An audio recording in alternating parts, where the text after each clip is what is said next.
No, it was in one of the texts. It was like Harrison something and Wild Bill something something. Starlet.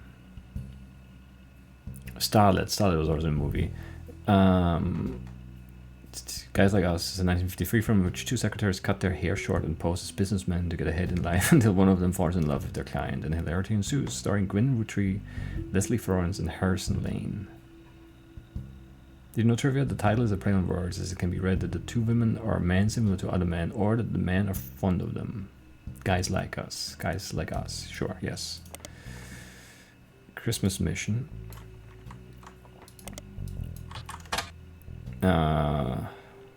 It's on a page called Flops. It was a war movie about World War I released in 1955 that received poor reviews and lost the studio money. Gwyn Roottrie had a role as a soldier's wife who wrote him letters from home. You find no additional relevant information. The movie was marketed as an incredible true story, but no record of the events happening has ever been found. And that's like that's a magazine. Starlet was a magazine. It started with the colorization of film and went until around 1964. Generally, it was a tabloid with a focus on famous actors and actresses. It didn't much go into any other aspects of filmmaking or Hollywood news. Okay. So it wasn't a movie, it was a magazine. Starlet, and we want Gwyn Roottrie. Gwyn Roottrie was often Starlet. Most mentions were around the time of her divorce in 1958 from Wild Bill Williams. Because you just look for him now. Well, let's read the thing first. The gossip is speculative and full of tabloid stereotypes. Some of it focuses on the fact that when she announced her divorce, she also announced she was pregnant again. As mentioned, that the rumor is Wild Bill had multiple affairs, which left her heartbroken. There is also an interview from earlier, in mid-1957, where she was asked about her last name. She answered, "The power of a name is undeniable. My grandfather constantly preached the importance of family names and honoring them. My father decided to bless me with a famous name. There's nothing wrong with Cornwall, but Roottrie has power." Okay. Father's Cornwall. My husband similarly goes by Wild Bill. It's an infamous name he repurposed for himself because it didn't have the benefit of being born with a famous one, but Wild combined with the alliteration Williams is incredibly memorable. Although we relocated to Paris, I know your readers love to keep up with my husband, so consider this a Starlet exclusive about both of us. Wild Bill and I have a child on the way, and we're sticking with Roottrie for the last name, not Williams. But we also plan to lean into alliteration. That's how we'll honor both of our family names for the next generation. So like Robert Roottrie, Rudy Roottrie, Randy, Richard. Anyway, Rose, yes. Yeah, Wild Bill is probably not his legal name, that's fair. Yeah, no, Secret Daughter. Basically, they brought to Romy and Michelle's high school reunion. I don't know. Yeah, Bill Williams is like a weird name for sure.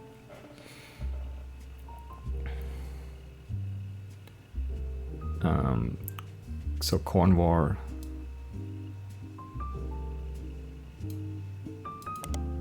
And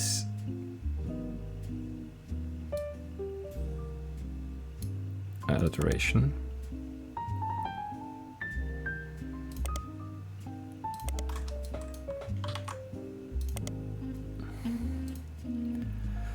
Wild Bill Williams was the leading man of some non-notable movies in the 1950s. He appeared in an adventure movie called Fortune Favors the Grave, which has yet to be released for home audiences. You don't find any additional information about that film. He was known for his good looks and off-screen romances, specifically with blondes. He was married 4 different times to 4 different actresses. It'd be weird if it was like only like 2 different actresses, but yeah. There's a famous Hollywood rumor that he even approached Marilyn Monroe at a party and that she was already aware of his reputation. Did you know Wild Bill grew up in Paris? He returned there often. Well, what's his name? Anyway. Because there's no Williams in here, is there?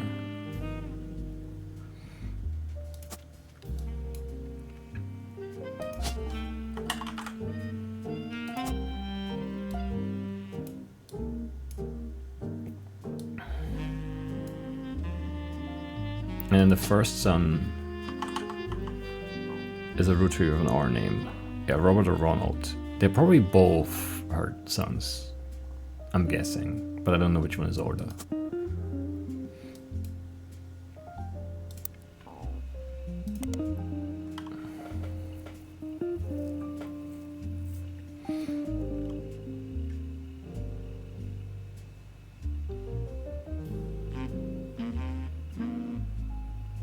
I don't know how I find Wild Bill's name.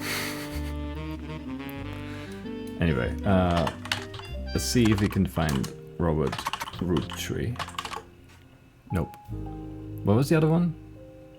Ron? Ron Roottree is a smart screen director and the head of RR Productions. He directed episodes of a few other shows before showrunning and creating a one-season hit, Brother Trouble. Show was cancelled partway through season 2. Alright, let's look at RR Productions. Defunct production company responsible for Brother Trouble. You find a comment on the Usenet board stating that Brother Trouble ended up being an ironic name considering the rumors about RR Productions' Ron and Robbie Roottree.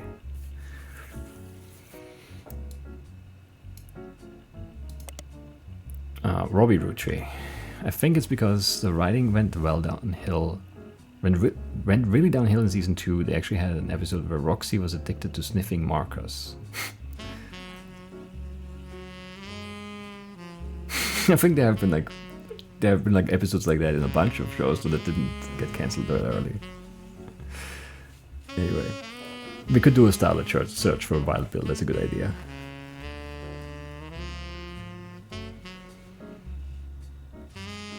They pretend to be Cassie businesswomen who invented post-its. Nice. It's good. Sounds like a good story. Really, Roottree is better than Robert or Ronald. I do agree. It's a better alliteration. Another person replied, Maybe it's true to the rumor about Robbie Roottree in Silver Screen magazine. Okay, so link to some kind of article where it appears to be dead. So Silver Screen magazine is also a thing. Can we look for it like this? We can. Nice. Silver Screen magazine was a Hollywood Insiders magazine focusing less on actors and actresses and more about the nitty-gritty of writing, directing, costuming, set design, film promotion, and other elements of filmmaking.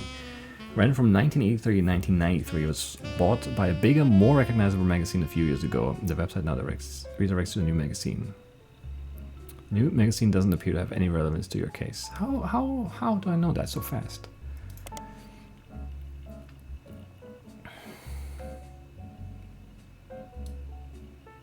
And then yeah, Fred Corby was brought up or cancelled. Brought Up was a 1989 sitcom about two 16-year-old brothers the same age, one adopted, played by Tommy Mark Sheridan and Dustin Christopher Baker.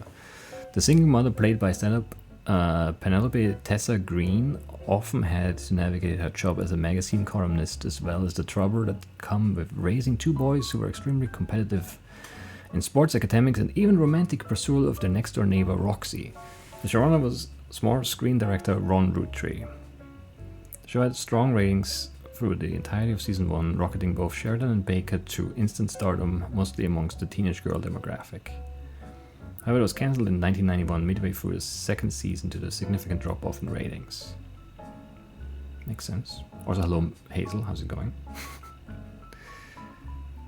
Or May? Did I ever settle on a name? Did I just call you May Hazel for now? I don't know, I don't remember. Anyway. Let's look at Silver Screen magazine for just Roottree.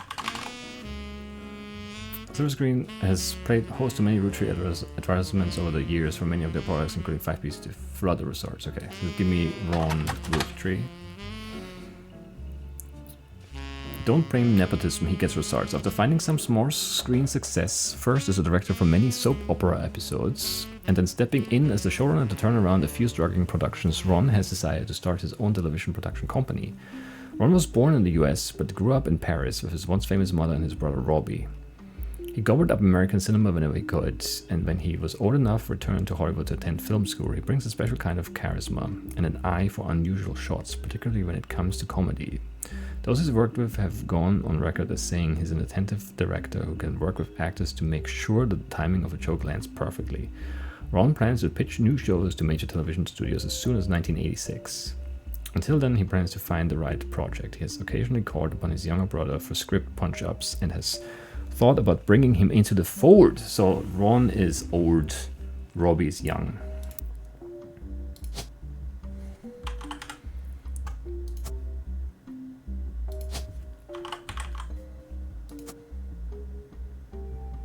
And he's a director?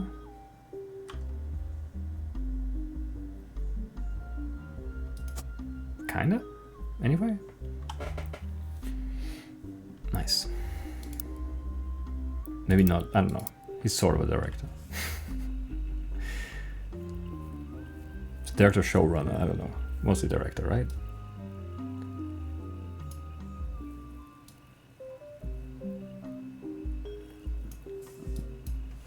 What was it? RR Productions? Small rumors article from 1992 that claims the television screenwriter Robbie Roottree was allegedly tried and convicted under the name Robert in a French court of law. It seems he, again allegedly, embezzled from the company RR Productions to fuel a gambling habit that left him hundreds of thousands of dollars in debt. He fled to Paris, where he grew up, and then, Silver Screen continues to insist this is all very much allegedly, assaulted an officer who came to question him. The article's author says they were unable to get a statement from French authorities, but received information from an anonymous source that were able to confirm for public record that there was a trial involving Robert Roottree around the time that Brother Trouble was cancelled. So screenwriter Robert Roottree. Is there like a screenwriter? Yes. Profession there is.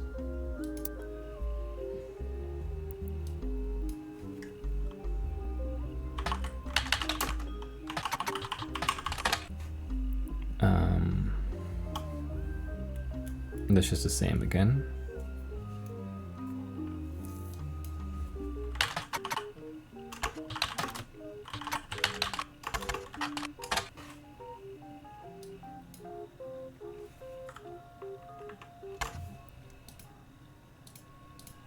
Wild Bill Williams. Wild Bill Williams was mentioned many times throughout the magazine's lifespan with stories and gossip about who he had been seen with in public, blondes mostly. Three specific passages stand out. The first mentions one of his first war was his real name, Walter Forsyth. It's not even close. Anyway. Nice. The second is an interview, although he doesn't mention her by name. You determine from context he's talking about Gwen Roottree. An apology to all the ladies I'm actually taken. Earlier this year I did a friend a favor. He was directing a war movie and asked me to play a small part. Wouldn't you know it, that son of a bitch cut me from the picture. I'm just ribbing. It wasn't his fault. Apparently the studio didn't want to pay for a star of my caliber. I got the last laugh though. I met someone. She spent most of the film crying. She was playing a soldier's wife, but even through the tears she was incredible. I know I tend to have a reputation, but this one's true love. I only have eyes for her. Definitely, yes. Ironically, the third is a rumor that his divorce from Gwen was due to multiple affairs, including one of another actress. An American reader on vacation in Paris claims to have overheard Wild Bill and Gwen arguing in public while she was holding a baby and visibly pregnant. Not long after, Gwen announced she was divorcing Wild Bill, and also that she was pregnant again, giving this rumor more credibility. Nice. Okay, so that's some stuff that we know. We can't really know, because we have pictures of Ron and Robbie, but there's no way to tell who's like the older one. There's no way to tell who's the screenwriter and who's the director. No, there's nothing in the picture anyway.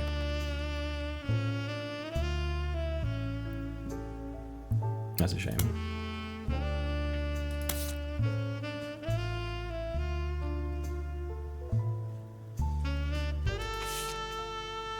Stephanie Jones.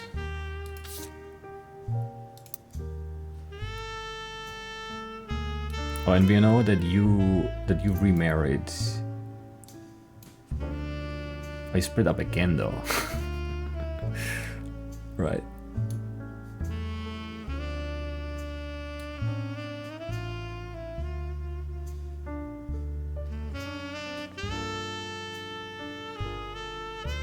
Did we get the name of the second spouse?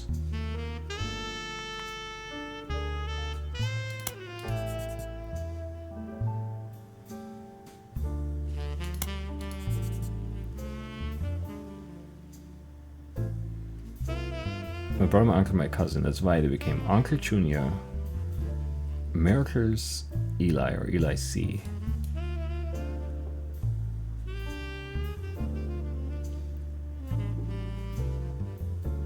But who would be who?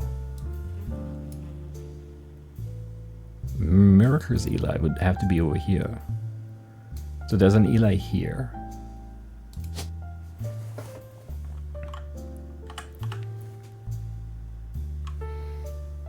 And since this one is not Eli C, it's probably Eli's Miracle, maybe. Actually, who knows? I mean, there's an M, who knows? It's a bit of a guess, though. Uncle Junior is this guy? Yes, that makes sense. Your Uncle Junior, and then your brother is Eli C. Eli C practically raised Clark and Jim as brothers. That's Jim, so this is Eli C.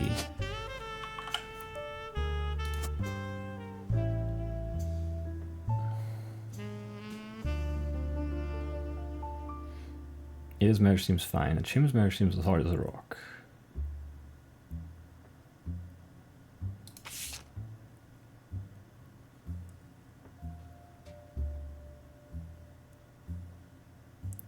Jane is Clark's second spouse, right? Yes.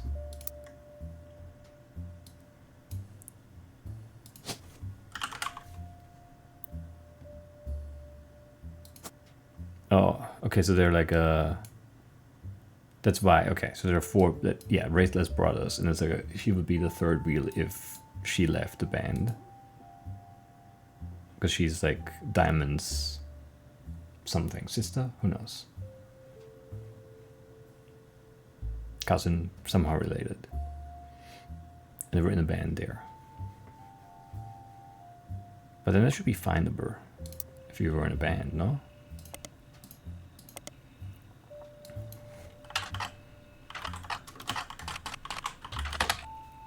Really?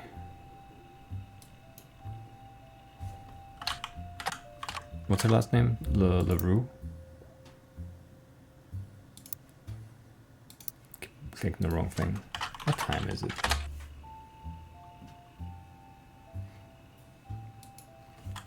Oh, yeah. Jane Del Vecchio is listed on a talent for hire site as a wedding singer. Way down in the credentials section of her biography, it mentions she got her start as a young girl when she was Jane LaRue of the Lucky LaRues. It also mentions to only contact her agent in the event that you actually wish to hire her, and any and all inquiries about her past or her sister would be ignored. Okay.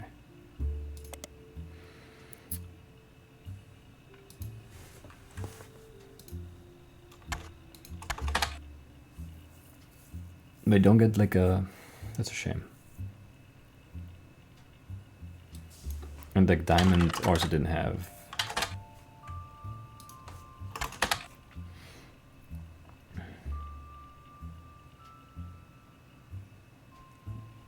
I guess the albums, you can look for those. Let's look for Diamond's Dazzlers, maybe that's something? Yes. Diamond's Dazzlers is the name of the official fan club for Jim and Diamond. You find a forum post called Cool Things You Got in the Mail on a random forum about video games.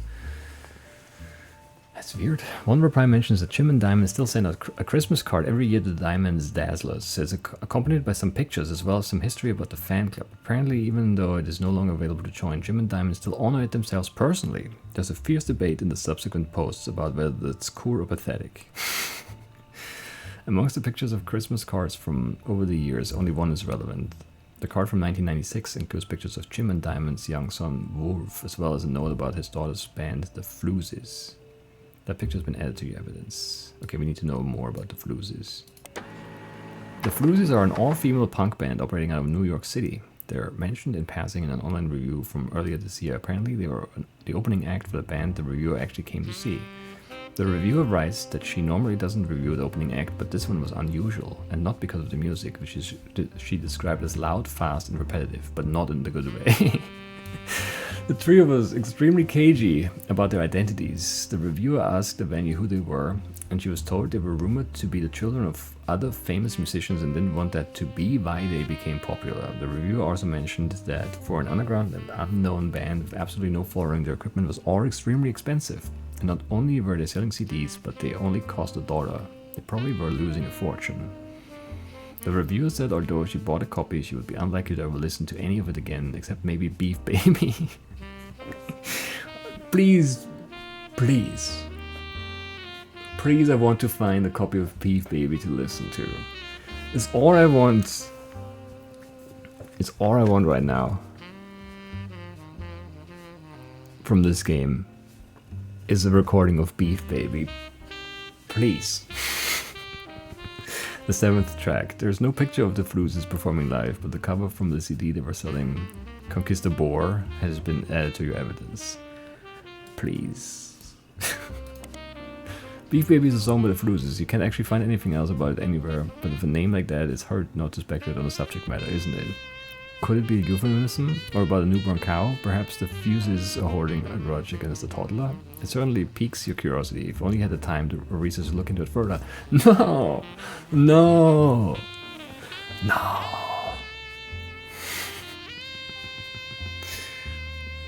I wanted Beef Baby so badly. Conquistador? Fluezes are an all-female punk band. No, it's the same article. I'm sad now.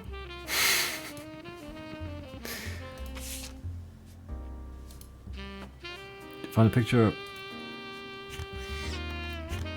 of a Christmas card from Jim and Diamond to their fan club in 1996, 2 years ago. Description said it includes a picture of his son Wolf listening to his parents' latest music. It's not 2 years ago. If it's Christmas 96, it's not Christmas 98, it's January 98. Anyway.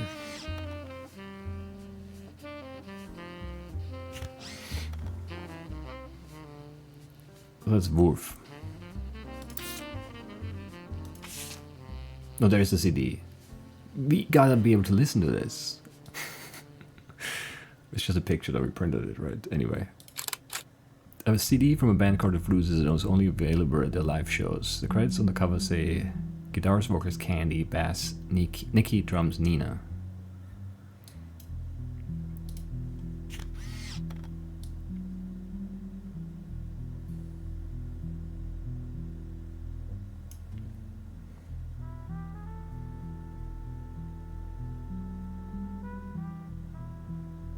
Looks kind of weird.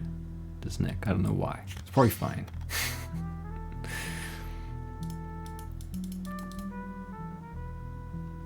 Alright, so.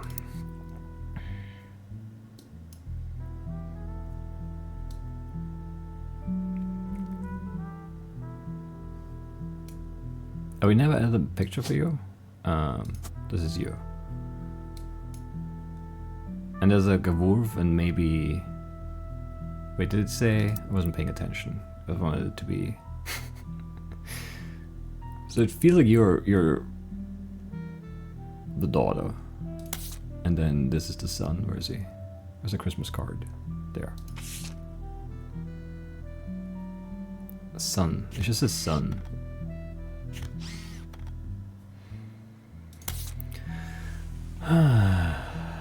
Okay.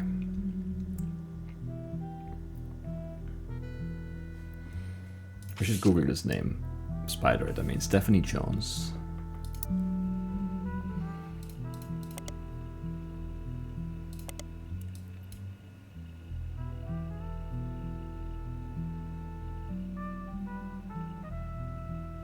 Yeah, the stars bend, the fruit is, yeah. Stephanie Jones. You learn from an election results page that Stephanie Jones, a candidate for city council, won her campaign on election day about a month ago. You find no mention of the Roottrees in any articles about her. Stephanie also has a very bare bones website for her campaign. It is simply a picture of her campaign mailer, and underneath it says, be sure to read the full article in the Butler County Times. Right. Butler County is located outside of Pittsburgh, Pennsylvania, while the Roottree, I mean, like all other places in the world, are located outside Pittsburgh, Pennsylvania. It's just Pittsburgh that is located within Pittsburgh, so that's like a really vague description, but okay. While the Roottree Candy Company now has its headquarters in the city, the company began on a small farm within the Butler County limits, and the area has a lot of history with the family. The Butler County Times is presumably a local paper there. Presumably, yes. There are likely articles from over the years involving the Roottree family and those adjacent to them. It's been automatically added to your periodical search interface. Nice. As a side note, a video game called The Roottrees Are Dead was once set in Butler County, and it turns out the creator never lived in or near Butler County or even had any connection to Butler County. I think that's... now I think that whoever made this game is from Butler County. Like, why would you deny it so much? They're definitely from Butler County and live there still. Anyway.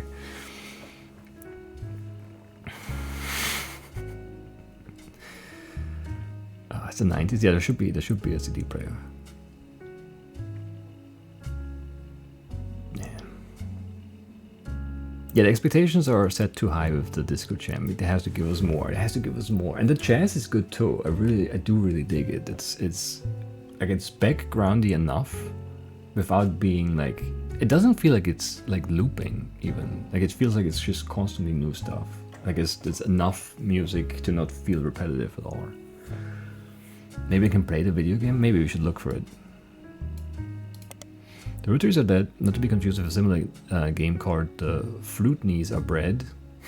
It's a video game about, definitely have to look this one up too, about a fictional family called the Roottrees and about discovering the lineage after the Roottree sisters are killed in a plane crash. The game takes place in Butler County, which is a real county in Pennsylvania, but uses fictional elements such as a fake newspaper called the Butler County Times. The creator of the game does not know anyone who lives in Butler County and has never been there. Instead, he just randomly picked somewhere on the map near a major metropolitan area that sounded reasonable and hoped not to somehow accidentally offend the people that actually lived there. Definitely actually lives there. I got an achievement for looking for the Flute Knees Are Bread. You're really doing this, are you? The Flute Knees Are Bread is a game about a fictional family of ducks. Now I want to play that. Who lives in Duckler County. Their three sons, the Flute Knee brothers, accidentally offend a witch who turns them into bread. They are then eaten by some of the other citizens of Duckler County. It's all quite grim. The player must identify all of the ducks in the area, their lineage, and of course their occupations to find out, according to the slogan, which ducks killed the Flute Knees. If you're looking for a hint for that game, I heard one of the ducks is a bank robber who goes by the name the Safe Quacker. There, I hope you're happy. Now go back to looking into the Roottrees. Not yet. No, no.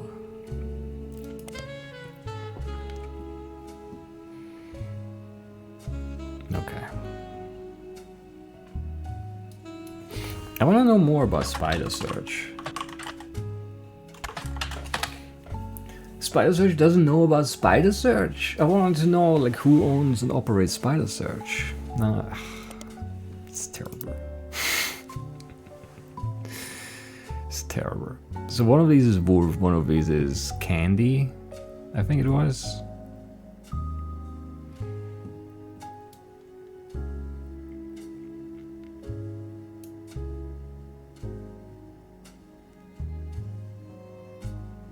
And I don't know where that all goes.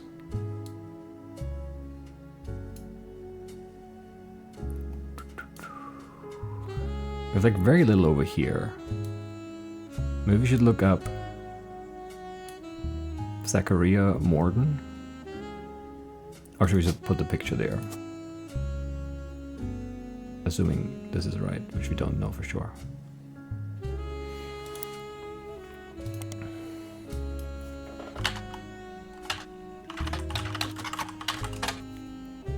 But without the H?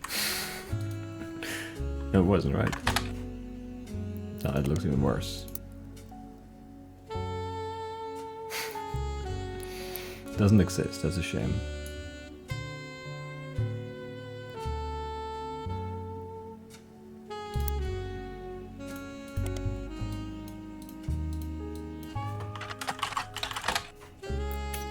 Too old.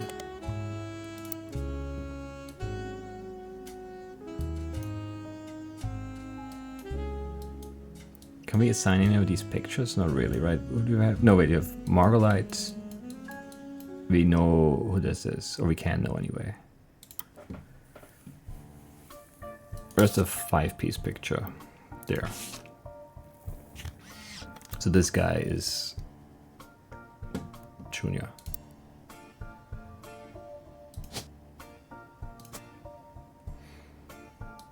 But I don't know what his job is. Oh, we might have that somewhere though. Yeah, I should go by Angie. Maybe Angie would like do something for us there.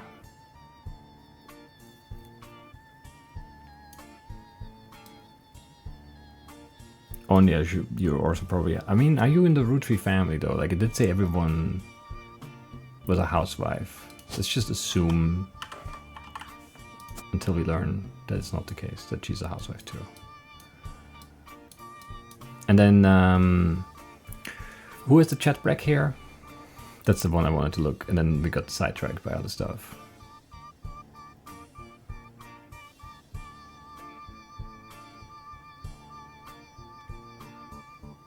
Patsy.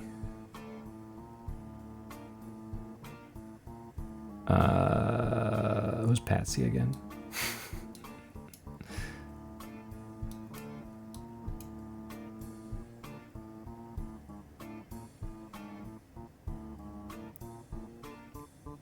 That is you, right? Patricia. Oh, I don't remember which one.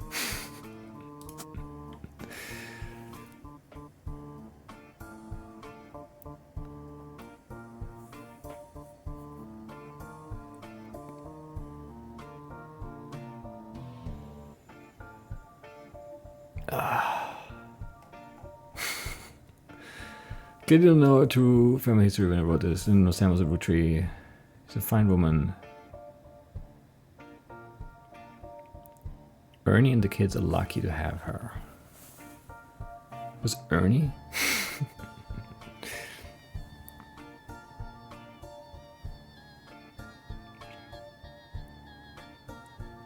Gwyneth is the green thumb of her mother and her adopted grandfather. Man.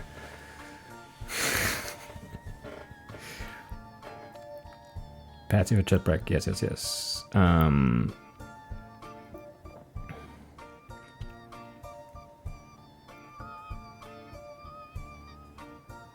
Where was the...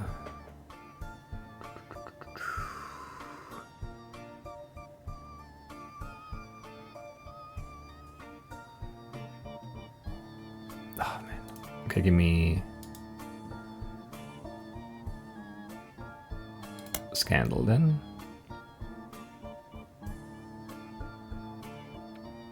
Patricia reappeared. Betsy died. Renard Eli Jr. Yes. Married in the first. Laura mentioned wedding in her first story about knowing Petty's history. Does it say her name? Patricia Christensen. Yes. I thought I had read that, but I wasn't sure.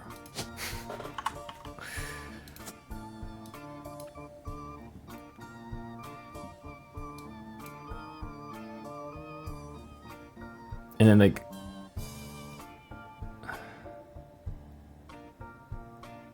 you only have the one kid then, right? Because you never had another lover, they said, and then you married late, but you had the kid first, who is like Sam, right?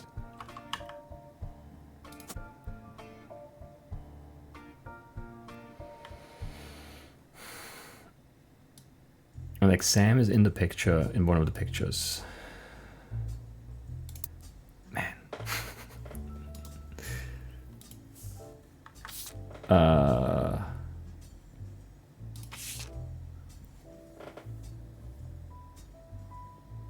Or something. Grandma insisted we include Sam, and Sam has the jet black hair, so that's Sam. Gotta be. Green eyes, jet black hair, yes.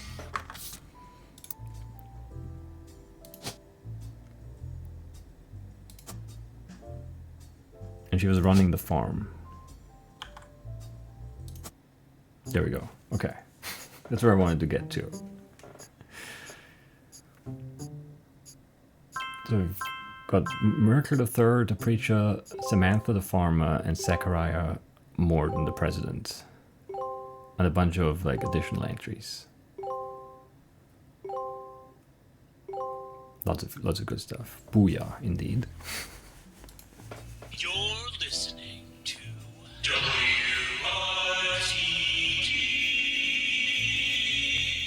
Nice. It's time for your headlines. Once an hour, every hour, on the 45. Okay. It's a bizarre development to an already tragic tale. In the wake of the accident that took his life, some of Carl Roottree's belongings have apparently gone missing. Most notably, a framed photo of the Roottree family from the mid-1970s that Carl had on his office wall. We Interesting. interviewed a local psychologist about who would do such a thing and why. For that article, search online for WRTD News. Again, that's WRTD. Worth it. I got it. Let's search that now so we don't forget. Worth it. Worth it is your local investigative chess radio station. During their news segments at 45 minutes on the hour, they've been talking about the plane crash. This most recent hour, they also talked about a picture taken from Carl's office after the plane crash and promised an interview online with a psychologist. During the interview, it's revealed there wasn't a break-in. Instead, someone with a key to the office took the picture after discovering the pipes burst due to the recent storm. This means it was likely someone close to the family who was aware of the photo's history and wanted to save it. The psychologist, however, also goes on to posit the culprit had an alternate agenda, specifically because nobody in the family has come forward to say they have it in their possession. A comment below the article says, "Don't believe their lies. This is just another instance of the Roottree curse being a real true thing. I bet you Carl was murdered and the picture had evidence on it." Yes, the picture from the 70s had evidence of Carl's murder, like, yesterday. Sure, yes. It's a long, rambling conspiracy website with very small, very red text on a black background that says that the Rootrees are cursed. It has been very recently updated with the following.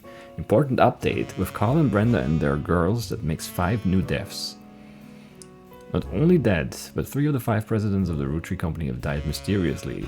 They say Guy's car was hit by a drunk driver in 1982, but nobody was arrested.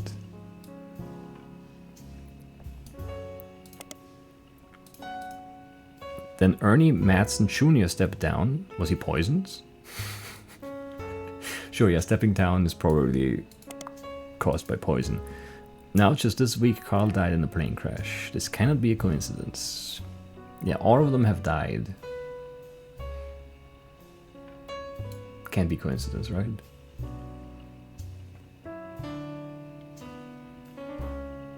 Oh, there's a secret radio station that plays Beef Baby. Oh, that would be great.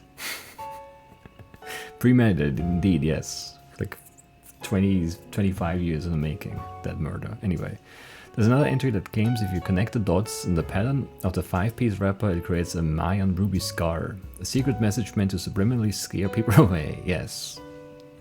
The post, that's you know, you want to scare people away from the candy you're trying to sell them. The post before that has a link to a site that talks about how Earth has 4 corner simultaneous 4-day time cubes. How Earth has 4 corner simultaneous 4-day time cubes. I can't parse that. That doesn't make sense. An entry from a few months ago claims that the owner of the site received an email from Chris Raff75 at prodigy.us asking him to take down his site with faked proof that Ernie Madsen Jr. actually had a heart condition and wasn't poisoned. The owner claims that although the proof looks quite credible, he knows that the proof was fake because he's an expert at creating fake evidence. Oh, that's good. That is good.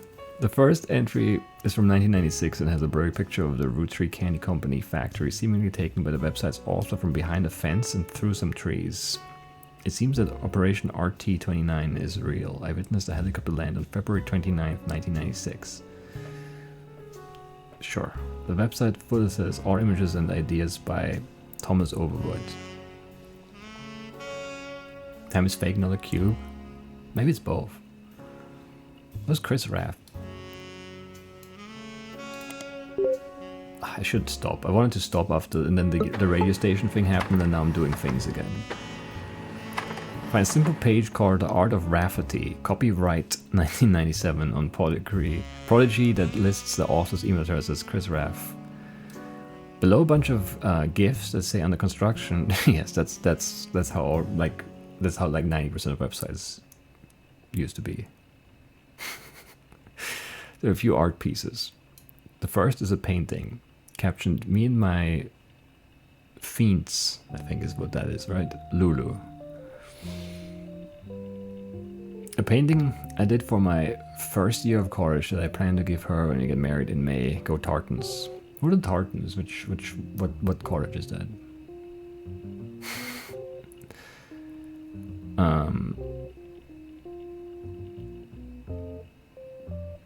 Okay, so there's a Chris Raff with a Fiends Lulu who went to a college. Anyway, there's an odd collage called Cousins, which seems to be made up of 3 scrambled images. The accompanying artist's statement says, "We had to create a piece of art about a family. I asked as many of my extended family of cousins for their pictures as I could, even some I've never met. Only a few of them got back to me, and my teacher said I wasn't allowed to use pictures of Raina, Riley, or Rose, so I had to get creative and use only my third cousins. This includes Davy, he swims for Yukon, and Bethany's yearbook pictures. She's Davy's younger sister, and Stephanie, who's an only child. Okay, Stephanie Jones is running for city council in, like, whatever, near Pittsburgh. I forgot what the county's called. I actually forgot what it's called. And Chris Rafferty is obviously, like, in the Rafferty lineage. And then there's a Bethany and a Davy. And there are cousins, third cousins of Chris. Chris's artwork has been added to your evidence, but the cousins photos will need to be unscrambled before you can use them. You've downloaded the new application Pixpop to edit the photos.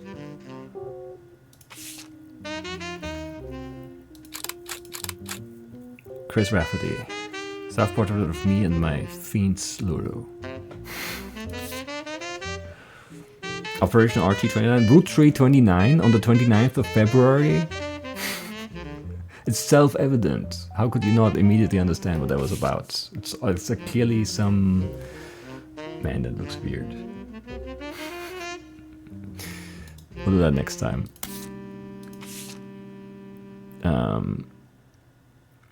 Not long before they were set to return, you heard something odd on Vert radio. The photo you were given may have been stolen from Carl's office. The newscaster mentioned you could search online for Vert to find out more. Yes, we did that already.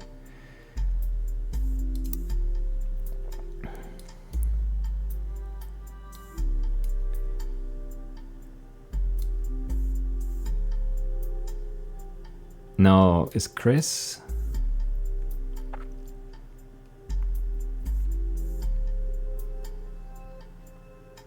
Is Chris Chains? Or is Chris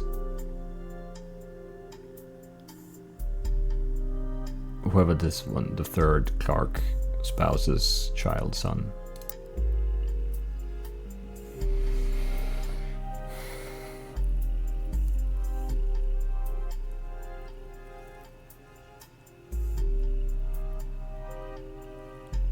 Stephanie's the only child. Davy and Bethany.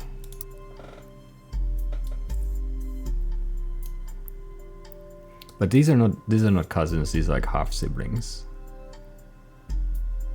So this is not, and then we have cousins here and here, here and here. Here, here, here, here and here, okay. I can't figure it out. Because that could be Dave and Bethany, and this could be Dave and Bethany. This could be Dave and Bethany. These are our cousins. And the only child is Stephanie, but that could be you or you or you. too many options. We just know that these are neither Stephanie nor Davy or... Well, I guess there could be a third sibling there too. We just know for a fact Stephanie is an only child.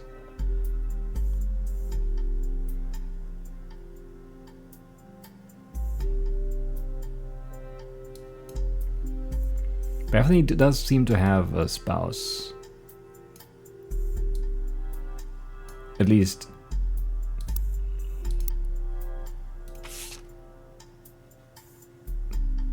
it would make sense.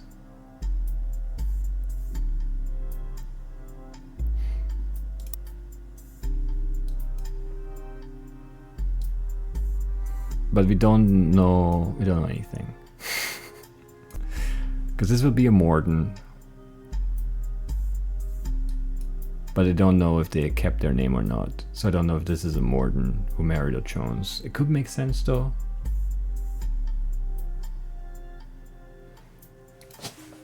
How many Stephanies are there? Yeah, Cattrall and Landon. So it's one of those. And then this is the Jones probably. And this has to be Brian. Because he's a dude. Okay. I think I'm good at that. And then this is... Did we not take the picture? I keep forgetting to do that on these. Pretty sure this is Brian Jones. This is... Stephanie, but I don't know her name.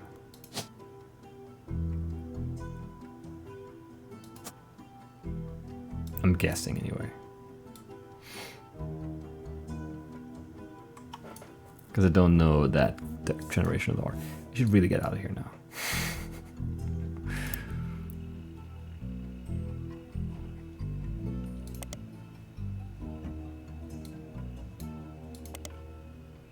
More conspiracy stuff. That's okay, that's the last thing we look into.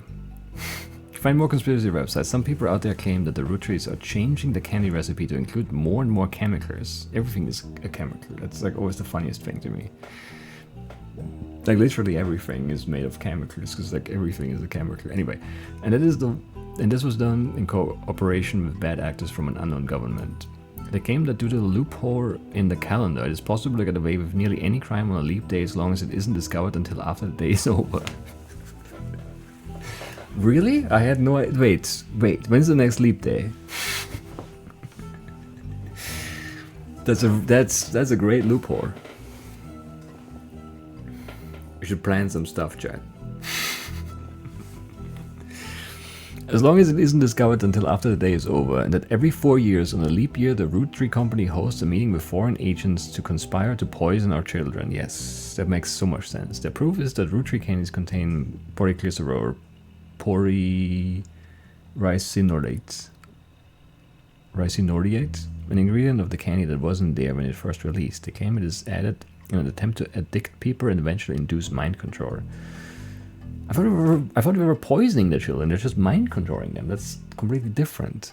The website claims to sell pills that counteract this effect for children that have already eaten Roottree candy in the past. Did an initial search for polyglycerol polyricinoleate, and it seems to be an emulsifier in chocolates approved by the FDA and widely used across many products.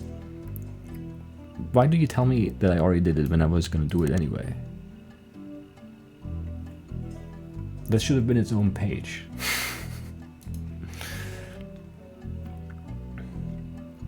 Leap day is a purge, confirmed. It's just important that it's not discovered until the day is over. You know? No witnesses on leap day. After that, whatever. Like, they can still... It's fine. It doesn't matter then.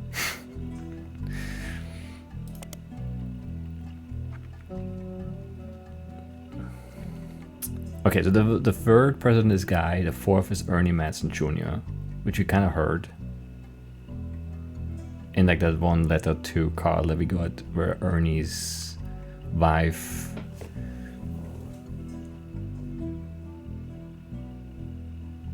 it's not Brenda. I don't remember. I forgot. But it's in text, we can look it up. Don't get caught too quickly. Yes.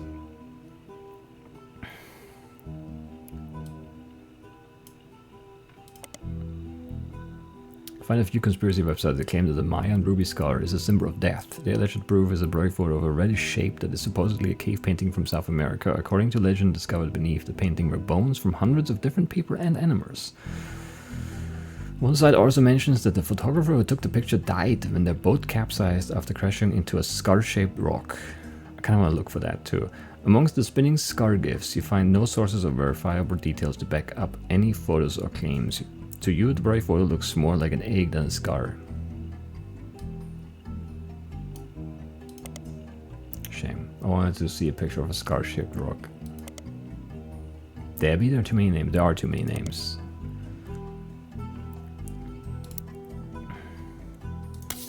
It was the... I don't remember which one it was. This.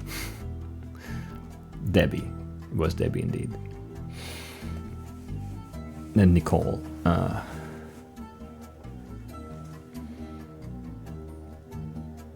it's also Ernie Jr. So there's like an Ernie Sr. somewhere who ran the company. So that would make sense if it's over here somewhere. But we don't know for sure, because it's jumped from this to this as the second president. So we jumped an entire generation. But if Carl is the fifth, I guess it could have been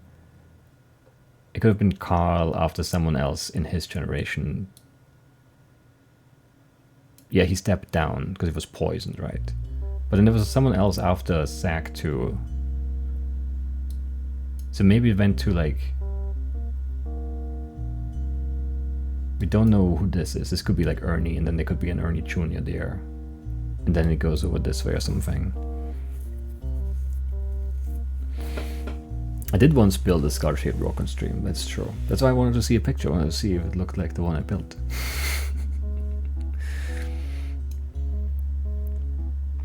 Down, you know, I'm somewhat disappointed. Anyway.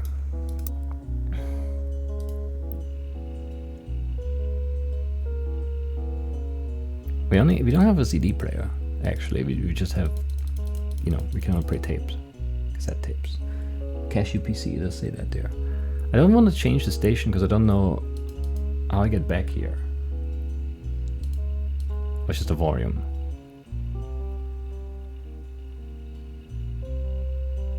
Okay, I thought this was gonna change the station. It doesn't.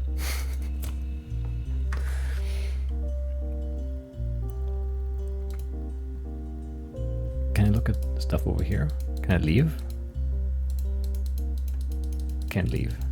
Why can't I look over here even?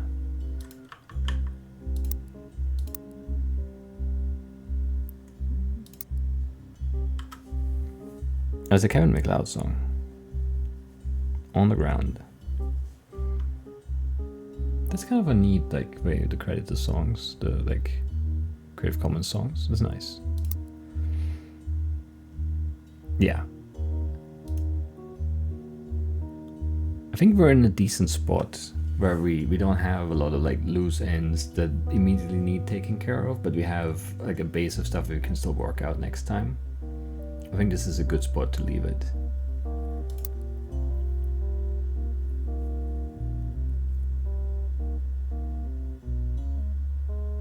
Remember, this is like a bit of a guess. It's like, it seems like it's the only thing that fits. But I could be wrong. And then it was also... Wasn't it also Ernie talking about her? Maybe. Anyway. Yeah, okay, that's the same as the scroll wheel, I see. Right.